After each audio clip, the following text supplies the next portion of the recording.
Bonjour et bienvenue de ce nouvel épisode de Digital Download. Oops. Sorry, I was doing my best to be a Bertrand clone there, who always says it in a foreign language. Back onto home turf.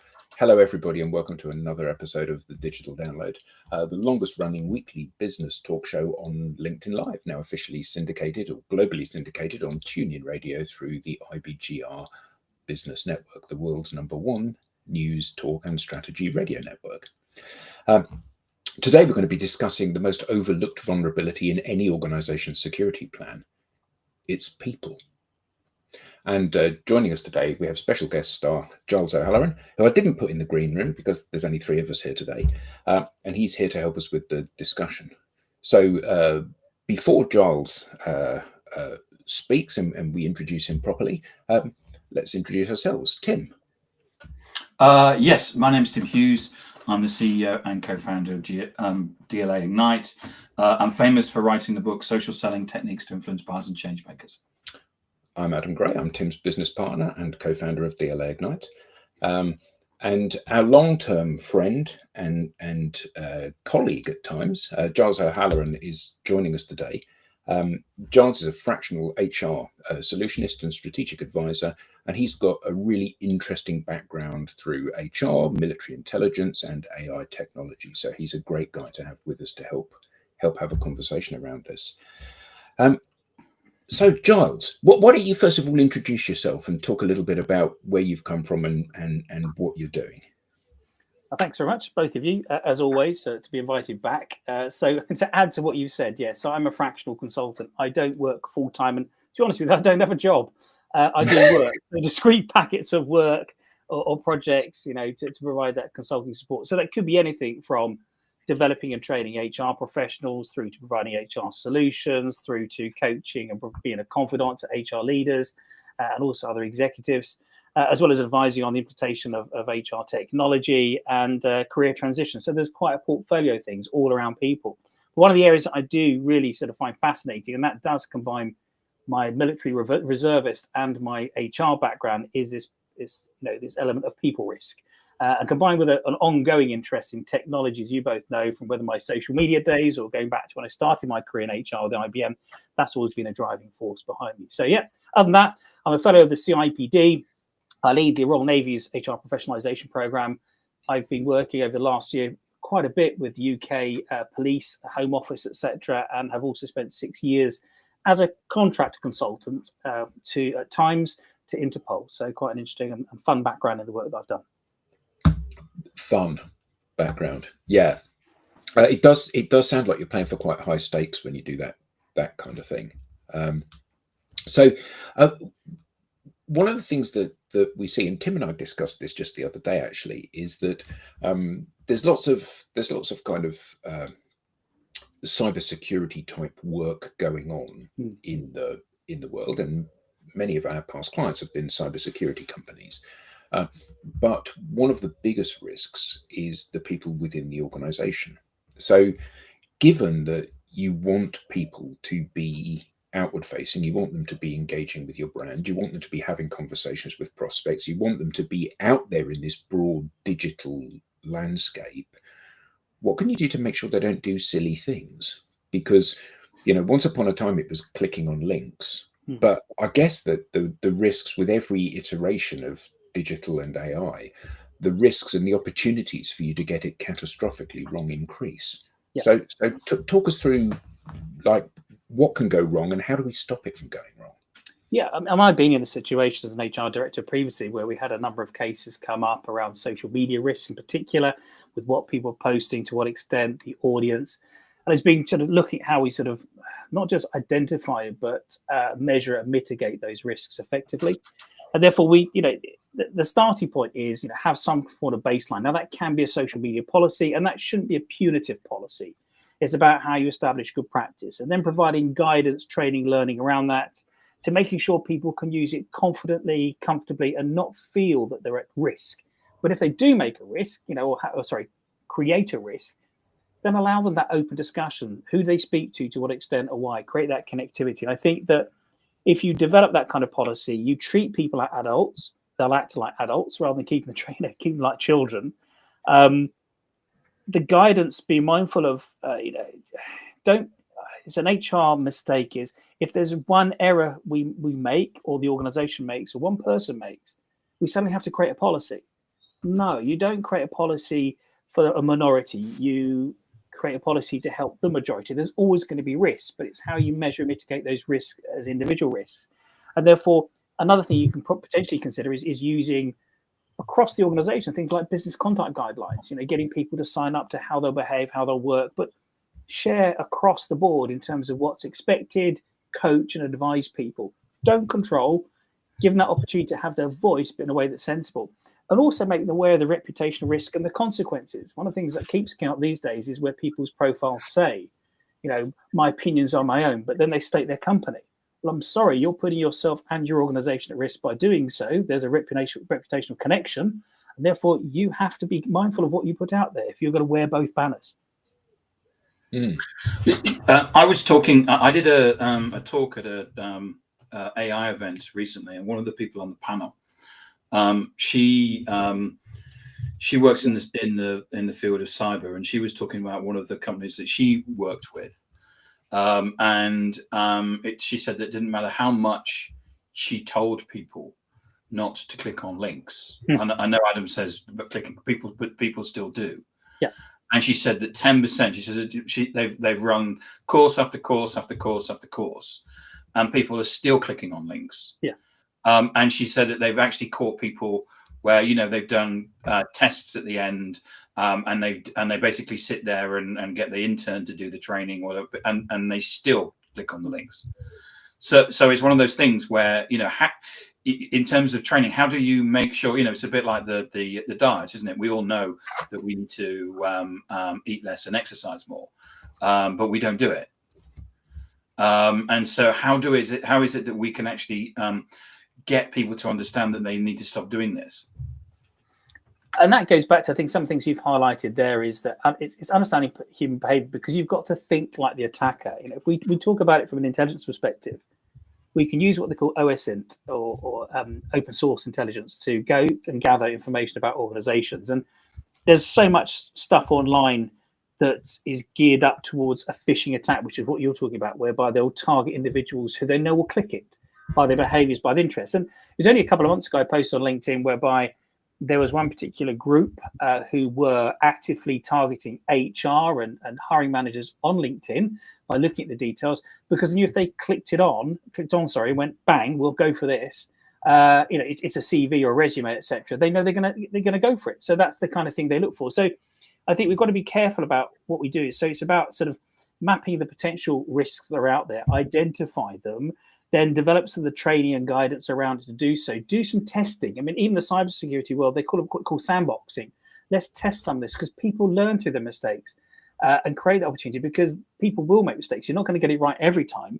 So it's about sort of creating those kind of measures that then lead to metrics. We can look at the risk metrics that can look at how do we need to focus that learning, because more often than not, we do a piece of training that covers all aspects. And that's like basic training, a boot camp. What we're not covering is key aspects. And until we learn from the threats that happen and measure and mitigate them, we can then almost relearn and adjust our learning so that we're focusing people on what they need to be doing. Because otherwise those threats are always going to exist. If we look at how an intelligence organization might do it, I mean, they will look for things like the employee's role, their routine, their location. They'll look at the customers and the clients they work with, potential supply chain. They'll look at what IP they share, what links to organizational strategy, and that helps them identify what we call targets, or what we call HVTs, high value targets, that we can potentially then gear a phishing attack or even a spear phishing attack, which is very directed at what they do. And as a result, that's where this problem lies. So it's getting people to understand it's not just about what to click, it's the importance of what phishing is, spear phishing in particular, but also what you do around something like social engineering, where it's looking for the clues in an email to say, before you click it, take a step back. I mean, if you don't know, I get loads of stuff as people do these days on mobile phones, and someone is a number comes up you don't recognize, don't even open it. If you don't recognize it, don't open it. That's the first thing, is sandbox it or delete it immediately, because if it's really important, someone will probably contact you otherwise. But I think you'll be very careful what you do. So it's about being mindful to map that environment, identify those risks, train people, make sure you're refreshing and targeting the training where it matters. But don't be scared to learn from that, because if you create an ongoing practice where people know where they need to go, what they need to do, who they need to talk to, you're creating almost like that psychological safety, which actually eventually creates a security culture where people are sharing their knowledge more dynamically. Even Sarah Armstrong-Smith, who's the current chief security advisor to Microsoft, said that 80% of all risks around phishing are human-related in terms of people clicking on it, and that's where most of the attacks lie. So if we can get people to understand and continue practice, even with business continuity practice, all that kind of stuff, it matters, because organizations these days have business continuity plans, but when are they tested? They never are. And this is where people like organizations like HR can be part of it, to facilitate these kind of testing environments, so that we continue learning and understanding what the risks, but also what the potential effects are as a result if we don't train and continue that level. So that all makes perfect sense, but, and there's always a but, isn't there, to these things? If you take your role as one of your roles as an HR professional, where you're trying to identify good people and get them into an organization, and that's a very outward facing position, particularly if you've got open roles that you're looking to fill. So when you start to get links that come in, or emails that come in from people that you don't recognize, that may have heard through their network or indeed your network that there is an open role, or may think, here's a company that I'd love to work for and I think I would be a really good cultural fit with this organization. How does the person, and I say HR, it could be any outward facing sales role, for example, within an organization. How do I, as the salesman or the HR director, differentiate between a genuine link that may provide a fantastic opportunity for me and my organization, or something which is a huge risk? Because often these things are very similar in terms of how they appear, aren't they? Correct. And that's where it's encouraging people to be genuinely interested in the organization, but point them, and it's like a point and shoot. Get them to go to the direction where they need to go in terms of whether it's an applicant tracking system, ATS, some kind of HR software which can provide that layered defense to make sure those phishing issues, etc., are controlled. That's your first line. I think that a lot of people think that if you apply through an HR system, it's devalued. Well, no, it's protecting the organization and the individual as well in terms of their data. Because the other thing, from a GDPR perspective, is individuals can share their CV, but once you've sent it to someone in an organization, how do you know it's been handled effectively and it's been managed effectively? I mean, there are two sides to this risk. I think sometimes we've got to balance. And therefore, I think first and foremost is having some kind of systemic way of collating and measuring and understanding the sourcing, which can have an IT security platform associated, or some kind of management tool that minimizes the risk, making sure that people are aware that if they get a particular CV, then making sure that gets sent to a secure box, sandbox, where it can be tested, etc. It might be a recruitment box, again with IT security background. So I think there are ways of mitigating that risk if you do it properly. Oh goodness! So Andrew Slasser, he's basically asked the question: what's a hacker's favorite season? Fishing season. Oh, boy. Very good. Yeah. I like it. So how do you advise a leadership team to navigate these potentially dangerous waters? Because part of the value that you have in having great employees within an organization is that those great employees can go out there and mobilize their networks to generate more visibility and sales opportunities and all of this, which requires them to be active, to be engaging, to be in conversation and dialogue with as many parties as they possibly can to push the company and their own visibility out there into the marketplace. So how do you manage that, which is what high growth, highly effective organizations do? How do you manage that with this idea of kind of locking things down so that you're in like a diving bell and you've got limited access to the outside world? So one of them is obviously potentially high reward, but also very high risk. One of them is potentially zero risk or very low risk, but also potentially very low growth or very low benefit. So how do we balance these two things? Well, it doesn't happen overnight. The other thing is, you're going to learn through the process without a doubt. I think It may be a part of that is engage with experts, like your good selves, of course. But more importantly, I think it's look at some of the baseline stuff to do, such as privacy settings, making sure you create a shared culture internally, some training, some learning, tap into your internal comms, your marketing team to say, look, what is the content, what are the key hashtags, things, imagery, etc., that we can share out there, so that we give that continuity message without copy and pasting, so that they understand that, but also understanding how one person can potentially release, but how the team can amplify. Well, that can be really interesting because you've got sort of one release, but multiple people then sharing the same message, which is we know, secure and safe. But I think that what it comes down to as well is it's not just a leadership approach. You're creating a single point of failure. The security always, security issues always come from a single point of failure. So I think that the opportunity here is for leadership to engage and connect capability across the organization, to liaise with IT, liaise with HR, liaise with sales to look, how do we create the best practices? Well, I say good practices because they're always evolving, of how we do this. And it's going to be a moving feast, effectively, in terms of having those conversations ongoing, so that you come up as a team with relevant communications, relevant content, and you can share across the different teams and leverage that, amplify it through those methods as well. And as a result, maybe create more of an inclusive yet more protected, but also far more social, because you're working as a team internally, socially, to produce the right messages, the right media, and the right content. But in the same light, then you can share it much wider with the audiences and amplify it effectively the networks that you have. Yeah. So one of the questions that I was going to ask is, when an employee makes a mistake on social media, what does a reasonable response from the company look like, as opposed to something which is purely legal or policy driven? And I think this is particularly pertinent today, given what happened yesterday in the Coldplay concert with the guy from the CEO. And the HR. Yeah, which obviously has caused, at the very least, a degree of embarrassment. I guess there's no such thing as bad publicity, so there is some benefit to the organisation. But how do you kind of reel in people, or rein in rather people that have made a mistake on social media, and how does that roll out in terms of learnings? And you said at the beginning, not punitive measures. Yeah. So this is where straight away I'd argue that social media is not the issue, because the recording was amplified through social media. That's a different scenario. These individuals act in the way they did.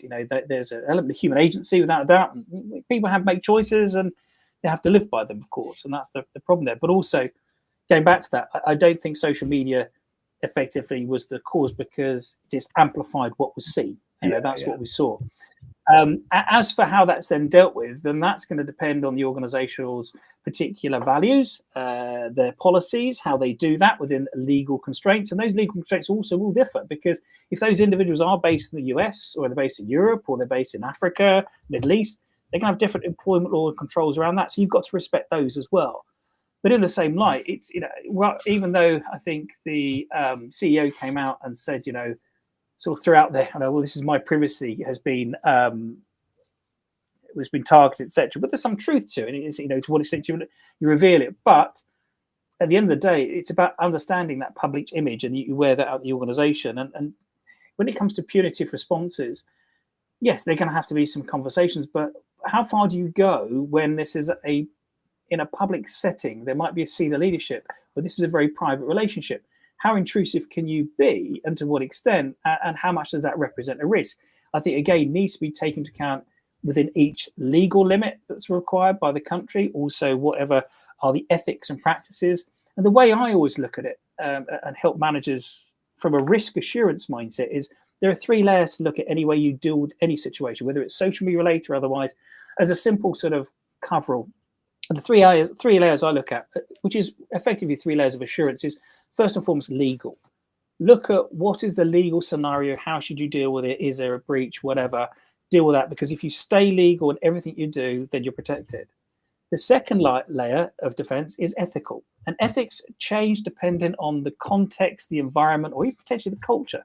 So as a result, you have to understand from an optics perspective, what is the ethics? And if you maintain that you're legal and the ethics of your organization, their values, and you're keeping to those, that's what's important. And you hold people accountable to them. The final layer breaks into 2, which is what's called reasonable. And if we look at reasonable within the law, mainly UK law in this context, but I think it does reach further, Reasonable is if you ask the average person in the street what is the most likely response. That's what we call reasonable. So if you think about what should I do as a result, what would be reasonable, then again, that matters. But reasonable is highly contextual as well, because what you might think is appropriate in one culture or country is not synonymous with another in the rest of the world. So again, it's highly contextual. We've got to be thinking out that. And that, again, adds risk in a social environment, social media, because you might do something UK and it becomes amplified globally. So that breaks down in terms of the one side of it in terms of reasonable. The other side of reasonable is the financial bit in terms of if we have to do something that make a response, then what's the financial risk outcome? What can we measure? And that, again, we need to take into account because that then it can actually evaluate what we should do potentially as a response to say this is the likelihood of damage. What can we do to defend it? Or what should we do in order to protect the organization appropriately? Because if we take the Marks and Spencers, the situation, it looks like that was an internal person that caused that. And in fact, it was probably a supplier to the organization. Yes, it looks like it's a third party and phishing risk. Yeah. And it looks like they collaborated with the hackers. Yeah, and that's again where this is where you have malicious internal. That's a disciplinary offence without that, but actually is criminal, and that's where HR don't necessarily would manage this. It might have to hand it over to the police and do it appropriately. You might have then a parallel process to see whether this individual is appropriate to work the organisation, go through the relevant and appropriate investigative and disciplinary process. You don't just go, right, you're out. You do that to protect yourselves, and that can be run in parallel. So that particular case, so far it's wiped at least 300 million, if not 750 million market cap value. I think they're predicting in terms of what that looks like. So that's a significant whack. But again, you've got to manage the outcome of that appropriately because it's a criminal and also an internal case, and you have to manage that through your own processes within the law. But in the same light, you've got to then look at what your causes of action. What's the opportunity in terms of training, looking for people? Because phishing attacks not only target people, but when it comes to internal threats, sometimes Amazon had the same problem as well, not so long back, that a manager identified that they couldn't do this alone. They had to recruit others in order to help them create some kind of internal problem, which is what they did. And as a result, this is where, again, disciplinary action, criminal action, etc., be taken. But again, you've got to have the right investigative background and do it through your own processes. Otherwise, you fall foul of the law and also potentially at tribunal. So Mark Cowson basically has put in the comment, why did the hacker break up with the firewall? Because it was too possessive and kept blocking all their connections. But yes, and he's always one for joking. I do wonder what shirt he's wearing today, incidentally. But he said this as a follow-on to this comment that he made. He spent the last week arguing with his bank over sanctioned payments as they could not receive any emails or attachments due to firewalls. Wasted all of their time and cost money, and not for the first time either. And I guess that this is the risk, isn't it? That I've got a very open kind of policy in terms of sharing stuff digitally. You've got to respect their regulatory requirements from their side in terms of financial conduct, etc. There are so many rules now that even my other half, who was American born, when she set up an account, she then suddenly they said, "Oh, you've got to check with the US because you're born in the US, etc." Well, no, I've lived all my life here. I'm naturalized British. I have no connection with the US, but they have to follow their rules and follow it because that's what the regulations say. Unfortunately, that's where some of that comes in to protect individuals as well as the bank. And I know it's excuse the word, ball ache, but at the end of the day, that's sometimes what has to happen is to protect your stuff. And I know it doesn't make life easier. Maybe AI in the future will help us with that, but who knows? Yeah. So AI. So an interesting thing. An interesting thing here. So you obviously have spoken about AI in recruitment and how it can be used as a recruitment tool. So how can this lead to bias? So you explain to companies how they can use AI to improve their efficiencies and practices, but what biases can AI introduce? Because I guess that we're as a collective, the business world are being fed two stories about AI, aren't we? We're being fed The fact that it's the solution to all of our problems, massive efficiency savings, plugging skills gaps in individuals and in organizations. That's the good side. The downside is that AI won't let itself be turned off, and it lies about things, and it's manipulating us, and is a real risk. And, everyone's citing Skynet and Terminator and all of that kind of thing. So we're kind of stuck between these two things. Now we know that AI is here to stay, but what kind of biases are you seeing in terms of how AI is helping people to make decisions, or are there no biases? Is it actually, if you program it well, is it doing what you need it to do? Well, again, it determines who. It goes back to it's a Latin quote. I don't know for what it is. Qui custode custodes, in terms of who guards the guardians. In terms of if you are building a system, whoever builds it, they're going to potentially build their bias and configure it appropriately as a result. And also, whichever systems they go out and connect with, that causes problems. There are two ways potentially to consider this. It's whether you have a closed or an open AI scenario. If you've got an open AI scenario, that is going to reach out far into the ether and look and gather data, and potentially you can test that by looking at what is the source of that data. You can ask them what's that source, whether it's reputable, to what extent. That can be useful. But if you've got a closed AI system, you've got the risk of you're just using your own historic data. And again, if you've got any particular bias in there that's historically within the data, then that's just going to pull it out and create an ongoing loop. So I think what you need to do with any scenario whereby you're using AI for human related, you need human in the loop to make sure you've got that ethical oversight, to do bluntly, that you do audits to make sure that you stress test it, make sure it's working, and continually test it. I mean, I've done tests with ChatGPT around various things. I thoroughly enjoy it, but I've also tested its ethics. So, for instance, there was a really interesting report from the UEA, I think it was last year. They highlighted exactly that. When you look at AI, what was the political bias of AI? And from the research that UEA did, University of Anglia up in Norwich, they identified that more insights and responses through ChatGPT, for example, were left-leaning, because the more access to data that was out there, the more less right-wing were publishing. So it's quite interesting where that skew was coming from. And that's what they reported in their documentation. And then if you look at how AI is used as a whole these days, I myself did a bit of a stress test it was about a week or so ago. And I asked ChatGPT, because I was looking at sort of profiles on LinkedIn, how it could help. And I asked it to identify through aggregation which individuals, if they work for certain organizations, would or could potentially work for SIS or MI6. And what ChatGPT came back with as a response was really interesting. It said, I cannot do this because I would be encroaching on privacy and security related subject matters. And I then tested it with other security agencies that I knew, put those in, and it came back with similar responses. So again, it depends how that AI is configured. I think you're right to highlight that, and it does depend on the program. The mindset is quite an interesting thing to consider as a whole, but also it's how you test it. I mean, I know there was a joke some time ago, if you asked ChatGPT how to make a bomb, it wouldn't tell you, but you said, how should I not make a bomb? Then it will come back with the answers. And I think they sort of highlight that. It's a learning tool. It's machine learning, as you know.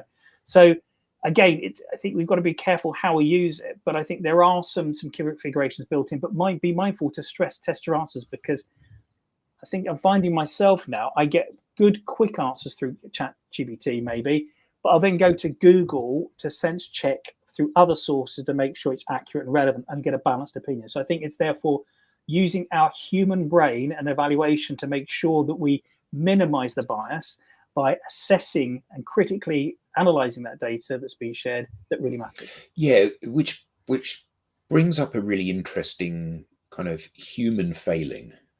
So in order for me to challenge the answer that I've got from AI, I have to be confident in my own abilities and confident that I've got a better handle on this than AI. And certainly in my experience of coaching individuals, is very rarely do they think they're right if they're presented with something which is a credible alternative to this. So oftentimes, when people that we're coaching to publish on social, when they write something using an AI tool, and we say to them, does this sound like you? Yeah, well, it sounds close enough to me. Do you think you could rewrite this better? No, I don't think I could. I think it's really good already. I can't find anything wrong with it. And, every time that I publish something using AI, Tim basically says, well, that was crap, wasn't it? much better when you write it. And I don't profess to be a great writer, but it's very interesting that many times people don't believe that they have the competency to challenge these things that are, in quotes, fact. So how do you go around upskilling people within business, particularly maybe the HR area of business, to believe that they are better at sifting CVs and they are better at making determinations about people that are applying for jobs than the factual tool that they might be employing? So you asked a couple of questions there, which I think is very important, but finalised with one around how HR can apply it. There has to be some form of learning and exposure to the AI because we learn through doing so. I think it's about how you use it, to what extent, and learn as you go. And that means also, how do you position AI? And this goes back to this mindset of being cobotic. It's not that AI should necessarily replace humans. It's working alongside us. And how do we dovetail our capabilities effectively? That's what matters. And this is where we change the dynamic from focusing purely on AI to what I like to call IA, which is the intelligence augmented, which is exactly what we talk about. How can it help us hone our capabilities, but also appreciate that human talents matter? And therefore, it's having the opportunity to provide some kind of training around how to use the relevant AI tools you have, because they are different. They're not all the same. And there's platforms out there now where you can actually create your own AI tools and bots to help you, almost like an AI toolkit. Some fascinating tools are out there. But in some ways, it's how to use it, but also how to stress test it and appreciate it. You learn together. Because even with ChatGPT, when you use that, if you sort of hone its answer, said, have you thought about that? It will come back and say, well, thank you for that. Then it helps me, because that's about the prompt engineering side. So from an HR perspective and whole, across organizations, there has to be an element of learning, ongoing exposure to and learning through, but do it in a safe space. But going back to your point about, where people make choices themselves, goes back to the really interesting questions around agency. An agency is where we make a choice. And sometimes we'll make a choice that might be wrong. Sometimes we'll make a choice that might be right. Or sometimes we'll make a choice somewhere in between the two. We navigate our way forward. Machines, because they're being built like that, will have that similar format. They'll be configured to a certain way of thinking that's been programmed, configured through machine learning. But again, that's going to make mistakes. So maybe it's an opportunity, again, going back to that exposure to and learning with AI, so that both sides learn from each other and build that capability that matters. And I think you're right to highlight that sometimes, even though AI might save us time, and that's achieving efficiencies, not necessarily effective. That's input-output versus input-outcome. What I have found, in particular with someone I know I've been coaching as a CFO with an organization, working with him, he wrote an article and he could have written with AI, but he wrote it himself. And as a result, it was far more powerful because people who knew him through the network knew it was genuine, authentic, and came from him. And that in itself, I think, was far more, the receipt of that by his audience was far stronger. Yeah. And yet he lacked confidence in himself. Well, that's the thing, isn't it? And there's a huge amount of empowerment that is required for people to believe that they can do a job better than these tools. We see it time and again in terms of how people engage their audiences, and it creates, certainly from our perspective, when we look at this, creates a huge number of paradoxes. You spend a huge amount of time getting on somebody's radar in the sales world, and then you use your bog standard scripted outreach that's built into the tool as a sample script. Oh, well, that'll do, because I can't write anything better than that. Where actually you've spent so long getting people into your I was going to say funnel, but it's not even that, onto the conveyor belt of how you're going to process these people as leads. And yet the very bit which is the determining point about whether they decide that they're going to listen to you speak or not is the bit that you can't be bothered or don't feel competent doing this stuff with. So you said about people needing to roll up their sleeves and be trained to use AI, because we only learn through actually using this stuff. So how many organizations out there have actually got a formal AI training program for their employees or staff or people that are around the organization? Because it seems to me that the ones that I'm talking to, it's very kind of ad hoc. People go off and do their own thing, and perhaps they will be thinking about engaging somebody like yourself, someone that understands AI and is able to show them not necessarily from a risk perspective, but from a using perspective, here are ways that AI might be able to help you do these jobs more efficiently. But still in the very early stages of this, there are very few, or seem to be very few, formal training programs out there, and lots of training seminar type things that are pre having anything built. So they're really testing the water. So how many organizations are actually taking this seriously in your experience? I think there are a lot of senior corporates that are taking this experience seriously, and they're trying to build some form of program, or they're trying to integrate AI in some of the leadership roles. We're seeing some C-suite level roles being combined to look at people and the commercials, etc., and how that works. But I don't think it's become an effective trend. And what they're using is more again for efficiencies and how to use the tool internally. But that's a starting point. Going back to your question or point to make about salespeople, for example, and how they might use the same scripts and etc. I think encouraging people or training people to use the tool effectively, instead of saying, how do I use this script? Maybe saying, I'm approaching this client. What are the key things I potentially could ask or consider or talk to them about or service them based on this information? AI can give you the tool, and then have a call. Don't just send that and copy and paste it. It's have a call, make that human connection. That's where the two things matter and combine the most. But I don't think there's enough organizations doing. I came off a call earlier this morning where I'm working with a couple of other individuals. One's a doctor of AI. The other's someone who's come from a background from Microsoft, Google, etc. And we're looking at building some kind of training opportunity around this, whereby it's helping organizations understand not just the impact, but also the how do you build ongoing AI capabilities? Because at the moment, yes, there are a few organizations that are looking, but they are very few. I think it's more like effectively have a go and play. Copilot, it seems to be on the back of most Microsoft packages, isn't it? They're buying the licenses for that, but no one knows how to use it. But there are some interesting organizations out there. So the call I had, there was an AI developer that has recently pivoted his business model to become an AI trainer, because he's realized that there's a huge market out there.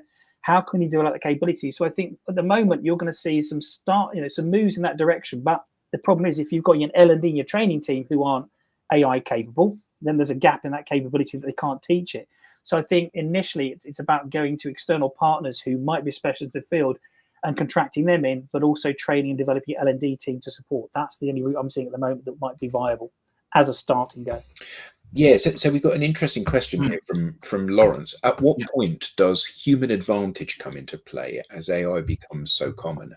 Labeling humans versus bots, and that context will come to messaging status, e.g., this is a human typing now. So how do we manage that? He's called it a deception gap. If you want to speak to a human, I guess the question is... Yeah, it's a perception rather than deception, but I get what you mean by it could be deemed as deception, yeah. Yeah, so how do we differentiate between these two things? How do we, I guess, leverage the human value of what it is that we do, rather than this huge potential influx of AI content and engagement points? Because I guess that one of the big issues is that for many people, a barrier to them producing content for themselves to distribute either through blogs or through social media. One of the issues is that they don't feel that they've got the competency to do it, or they haven't got the time to do it. Now those barriers have been removed, so we're likely to see a huge increase in the volume of content being produced, aren't we? So if I had the answer to this, I'd be a billionaire. There's been no doubt to it. And the philosophical question I quite like as well, because that goes back to, do two negatives make a positive? Do you want to bring the philosophical question up from Lawrence as well, Adam? Is an AI agent and a deep fake both a deep fake? So this is where, again, part of the equation is, so maybe it is, and again, do two negatives make a positive? And there's lots around philosophy and logic there, which is quite interesting. But in terms of at what point that advantage, again, I think it's very hard, because it comes down to the individual, and it can be simple things that we know if it's human. If there's a typing error, you can tell someone has potentially copied and pasted stuff from ChatGPT, because there might be a two-space and a period or a full stop at the end. Usually that's a signal that someone's copied and pasted it straight away. Little things like that. But I think it's hard to say at this moment in time what the difference is unless you know the individual, and that comes down to human connection. If you want to build human businesses, there's got to be a human connection. And even if you use LinkedIn and we use AI as a tool to support us, anyone on this call will probably know that you might have thousands of contacts with LinkedIn, but you don't know them all. You will remember those people that you have met, the physical connection, that human, that tribal thing. And I think that's where sometimes we're focusing too much on how can we do this? How can we do that? Well, no, let's just go back to what we do really well as humans. What have we learned through centuries, if not millennia, of what we do? And the fact that we're trying to build AI that still isn't as complex as a human brain. And we still don't understand the human brain. So I think this is an opportunity for us to rather focus on what the AI could do or what it could become. And I think this is my own opinion, no one else's per se, is I think we're arrogant as a species to say we know what's going to happen with AI. I think it could be negative, it could be positive, or I think there's a Buddhist third way somewhere in between if we do it right. But we're learning as we go. But if AI drives the economic value of intelligence to zero, that everybody basically is intelligent, therefore it's what makes us different that is the thing that is going to differentiate us. Because otherwise, because AI basically means that we're all the same. We all have the same intelligence. No, I disagree. Because it's how AI has an application. If you're looking for knowledge and things like that, fine. But you look at, can AI do plumbing? No. Can AI do other key crafts, etc.? No. And what's more is if AI doesn't have the data because it's never come across it, i.e. it's novel, it doesn't have the human background. We grew up, as no disrespect to anyone of faith or belief on this call, but we as human beings evolved from apes whereby we were poking termite mounds with sticks to try and how does that work? How do we get a termite out and eat it? AI don't, even though it has machine learning, it has that, it still has to be exposed to data in order to learn, but it still hasn't got that physical side. So I think we are trying to marginalize human capacity to purely knowledge, not its application, the physical things we have as human beings, which still have value and could redefine what some of the work we do is going forward. Yeah, absolutely. But I do think that. Go on, sorry. No, I was just going to say there's a lovely quote, and I forget who it was that said this. They said, "I don't want AI to do paintings and write poetry for me, so I've got more time to do the washing up. I want AI to do the washing up, so I've got more time to do paintings and write poetry." And I think that as we see AI being applied, so often we're seeing it writing content and creating images for people rather than doing the donkey work. And I think that's moving to agentic AI was what we're talking about. That's where we use it as digital labor. And you're right, it's how we discern and move between the two. But I mean, this was a really interesting comment from Lawrence about his LinkedIn outreaches, and so often the messages that we get from people, it's quite difficult to determine initially whether or not these are mass farmed bot comments or whether or not these are real comments from a human being. Now, obviously, as you get exposed to more and more of these, you get a better handle on this. But I'm thinking here about people that are not used to getting lots of messages on LinkedIn. So all of a sudden they're starting to get some messages and they think, oh, this is really interesting. I'd like to engage with this person. And actually, for the more sophisticated user, there may well be triggers that make you concerned. This is somebody that's so far out of your network and they're sending you a message which is quite an intimate message about how they're loving your posts and yada, yada, yada. So I think it's quite interesting how do people know for certain, I guess is the question. How do people know for certain whether or not this is a person that they're having a conversation with or whether this is something which is beating the Turing test? Yeah.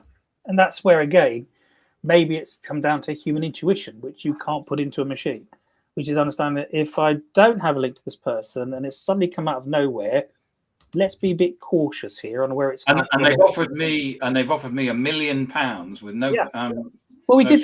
We saw that in the 90s with various emails from countries in Africa offering us lottery wins, etc. So, again, it's that human situation that this isn't the normal state of things. Then there must be something. We should be curious. It's a magic word. I think we should build. It built us as a species. We are fundamentally curious. So let's be curious about asking why do I think I've got it? Where has it come from? and what's the intent of the individual. And if it doesn't feel right, it probably isn't right. I'm not saying it should end the conversation, but again, we have to be careful there. Yeah. So coming back to go back to security as a whole. If you don't understand that email coming through, it looks random. Probably might be a risk. Yeah, which is exactly going to be my next point. Kind of coming back to this whole kind of security and safeguarding within an organization. How do you go about training the larger team about what looks like a risk and what doesn't? Because I think part of the challenge is that there will be people that, in quotes, get it and people that don't. And the people that get it are the ones that will be driving this. We need to be more secure in many instances. And the mere fact that they understand what some of the risks are, and I don't profess to understand many of the risks, but I understand some of the risks, which puts me in a very different position to my mother, who's 90. Correct. Who might click on any old link that comes in an email because it's not somebody I recognize, but they want to have a conversation with me. Okay, so how do we start to instill those basic building blocks of what's safe and what isn't in a way that doesn't require us to build training courses, get IT involved with building sandboxes and secure mailboxes and that kind of thing? So what was your question again, Adam? It seemed to be quite convoluted. Yeah, let me talk to the human. Isn't it always quite convoluted, mate? No, the point is, how do organizations, and I'm thinking particularly about small and mid-sized organizations that haven't got a huge IT function, how do they start to think about doing this in a more secure way that doesn't impact on the running of their business? Yeah, okay. So first and foremost, going back to your point about sort of different generations and how they might, in reality, don't blame people.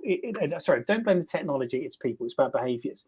Because before we had, the AI and how that becomes a risk, etc., we had people doing phishing emails, emailing. We had phone scams. My great aunt who passed away unfortunately last week was subject to multiple phone scams. Oh, someone talks to me, etc., and before you know it, they're taking the money from their account.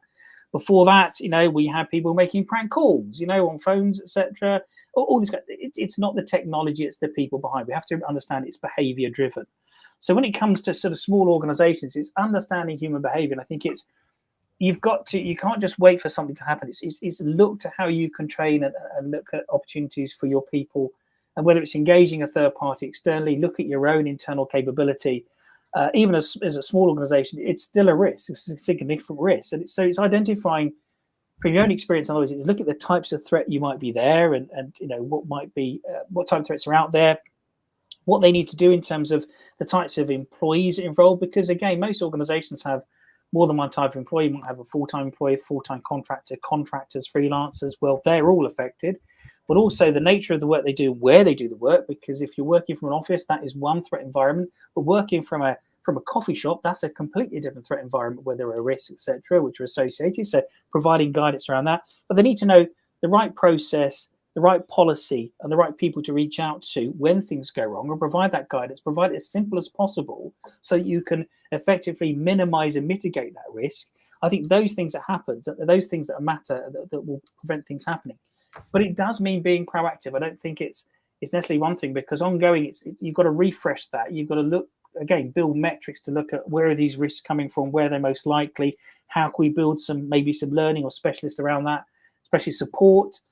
Can we gauge a third-party spy? There are lots of different answers to that question, whereby it will depend on your budget, it depends on the potential risk, and also what the level of impact it is to your business. Because people always talk about these risks, but you've got to quantify them. Any risk has to be quantified and qualified before you mitigate it. And so therefore, I think there is so much in that question, which could be multiple different things. We'd have to identify what is most likely and possible and probable, and therefore mitigate against that. Yeah. I mean, it sounds to me like people should talk to you to get. I'm an enthusiast, not an expert. I always say that, because it's an area that's always fascinating because of my background, and I think this doesn't go away. IT security was an issue. From my own experience, I showed how, even back in my days as a recruiter, how easy it was to fish for information. I did this on non-company systems with an organization I was working for, because I had to recruit IT security people. and we couldn't find enough of them. So I set up a magical profile, gave it a name, a picture, etc., and went out to find out and have chats on Yahoo Messenger and gathered lots of information about the IT security market, purely because I made the profile female, because there are very few females in the IT security environment. So every IT security person out there want to share their stuff, etc. And I gathered so much information to go, this is what the IT security market's like. It's so easy to do. And I did that on the, from my own, right before I went into HR. But I went into that to show how easy it can be to actually gather this kind of information and present it back and go, this is where your potential risks are. So I think this is where organizations of any size, if you are concerned about the risk, then either talk to people, quantify that risk, put in some kind of risk framework or matrix that you can manage, whether that's having that internally or working with external providers. You have to look at what size, budget, capability you have that really determines that. Yeah. So in terms of Lawrence's next big comment, I think many consumers are starved of realness, and many run through scripted interactions with back of head eyes rolling. I think what he's saying there is that the biases come to play. If someone sends us an email that says here's £1 million with no strings attached, immediately what happens is that people start thinking, wow, guess what I could do with £1 million, rather than thinking this is out of the ordinary and I should just delete it. Yeah, that's a pity. The feed the greed kind of mindset. Yeah. Yeah, and I guess that to a certain extent, we all hope that we're going to win the lottery. We all hope that our post is going to go viral. We all hope that these things that solve all of our problems are going to be true. And one question, and probably the last one we've got time for today, was a particular question that Bertrand wanted to ask, which was, how can an organization foster a culture of trust that encourages employees to report their own digital mistakes rather than hiding them for fear of punishment? And I think that's a really big, you said about learnings being really important and learning from things that you do wrong. So how do you make that an acceptable thing? So that's an interesting one. Just prior to that, just in terms of the realness, I think going back to that, I'll answer that question a minute, but going back to Lawrence's comment about realness, I think one of the things interesting, I put a post out just this week recently to freelancers, say, hold fire, don't panic. The market's not brilliant at the moment. It's coming to summer. People have come back and responded and said, thank you for that, because I felt alone. And that was that realness that, you can put out there, be exposed and say, look, this is reality. A lot of people are doing that, which is good. I think it's healthy. Just because people are posting on social media doesn't mean everything's shiny. And so therefore it's about giving people that support. Going back to your question around providing that, say again, So he said, how can an organization foster a culture of trust that encourages employees to report their own digital mistakes? So we would call this an inclusive but supportive security culture. That's what it is, whereby it is about first developing, exposing people to the training to get them to learn, but understand that if they make mistakes, these are things you need to do. Don't worry about it. Even the head of Microsoft Security said she would rather people put their hand up and said, I've made a mistake, and work with them to resolve that mistake, because that's part of the solution. If you work together to build a solution, that works even better, more powerful. She even said that's what's important. That's where because you cannot control every risk. It just doesn't happen. It's not realistic. And criminals in particular are always that bit ahead of whether it's policing, whether it's security advisors or whatever. So it is about training people on what the most likely threats are, what to do, how to do it, who to talk to, keeping those conversations open, opening roundtables, fostering a learning environment where people are sharing, learning their stuff, looking at case studies, exposing people to the problem. How would you solve it? Maybe doing like an internal hack or hackathon around, okay, what would you and how would you solve it? There are lots of different ways we can use different learning frameworks to continually evolve our resilience, because that's what it is, the ability to bounce back to these scenarios. That mean we can build that as a culture. And I actually wrote about that on LinkedIn. There's one of my articles, it's an article, not a post, about a month ago on that. So if you want to have a look at it towards the end of the call, it's out there. Brilliant, Giles. Absolutely brilliant. So thank you so much. Thank you, Giles. Absolutely. Absolutely. Thank you. I hope it's been okay. You put me. No, it's been more than okay. Fantastic. So where can people get in touch with you? So you can find me on LinkedIn as both your chums, you know. So I'm out there as a friend of both of you, etc. So you know, they can find me on LinkedIn, or then go to my website, Go to Work, which is go-to-work.co.uk, and just reach out, have a conversation. You know, I'm a strong believer that when it comes to networks and sharing, we should never collect; it's always connect. You know, come to me, reach out to me, drop me a line, and say, you know, why you're interested in connecting, and then we can carry on the conversation. Absolutely fantastic. So, Giles, brilliant. Thank you very much indeed. Thanks, So Giles. everyone in the audience, if you would like to be a guest because you have something to say and some insights you would like to share, please join us by clicking the QR code here. That's the end of. Thank you, Tim. That's the end of the digital download for today. Thank you, Tim. Thank you, Giles, of course, Thank you both, and thank you to everybody in the audience. Yes. It's been a fantastic show, and we really appreciate it. And we hope to see you all again next week. Until then, goodbye.